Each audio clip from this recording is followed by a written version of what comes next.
दोस्तों पहले आप इस वीडियो को देखिए। दूजा भटभट में बैठा कीजे राम का सकल पसारा,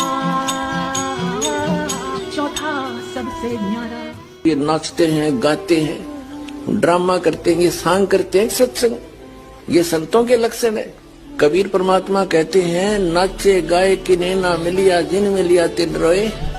जो भक्त आत्माएं अन्य संतों के पास जाते हैं वो भी सोचते हैं कि हम सत्संग सुन रहे, ये उनकी बहुत बड़ी भूल है। उनके पास सत्संग नहीं है। दास ये कहे कि इस ब्रह्मांड में 21 ब्रह्मांड में इस दास के अतिरिक्त वर्तमान में किसी के पास सत्संग नहीं है, तो ये बात भले ही भगत समाज को खटके एक बार। कबीर किसके थे कबीर है?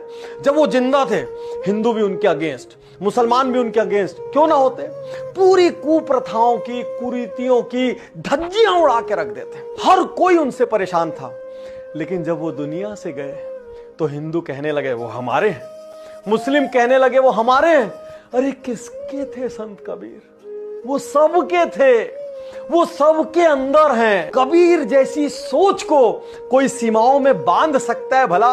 भले हिंदू कहते हो वो वैष्णव भक्त थे, मुस्लिम कहते हैं वो हमारे पीर थे, सिख उनको अपने गुरु का दर्जा देते थे। उनके 500 से ज्यादा दोहे गुरु ग्रंथ साहिब में। कबीर पंथी उनको प्रभु का अवतार मानते हैं। आज के मॉडर्न लिबरल उनको हिंदू मुस्लिम यूनिटी का मसीहा मानते हैं। और मेरे जैसे भारतीय संत कबीर साहब को मानवता का मसीहा मानते हैं, जो किसी एक समाज के नहीं है, एक शहर के नहीं है, एक देश के नहीं है, वो इस संसार की धरोहर हैं। और ऐसे लोगों का जन्म विरले ही होता है। कबीर दास, अगर आप मुझसे पूछेंगे पूरी इंडियन हिस्ट्री में, अगर दास कोई भीड़ करना नहीं चाहता, यहाँ पे कोई प्रभुता का भूखा नहीं। दास तो गुलाम उस परमपिता परमात्मा का, उसका कुत्ता है।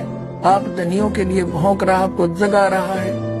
और जो कुत्ते की आवाज सुनकर जाग जाता है वो अपने धन को बचा लेता है, और आवाज सुनकर भी मरोड़े मार कर सो जाता है, सुबह उसका नुकसान हुआ मिलता है। तो पुण्यात्माओं ये समय है, अब दास को अपना दास समझ कर आ जाए। यहाँ कोई मान बढ़ाई नहीं है। एक डॉक्टर है, ये दास एक डॉक्टर है। और डॉक्टर का बीमारी हो जाए, डॉक्टर भी तो डॉक्टर के पास जाकर रोग दवाई इंजेक्शन दवाने के लिए। तो इन संतों को चाहिए थोड़ी शुद्धि करें। बतेरे दिन हो गए, काल का दाव लग रहा है। अब तक जो गई सो गई, अब बची को तो रखें। ये स्वयं भी यहाँ कल्याण करवा ले।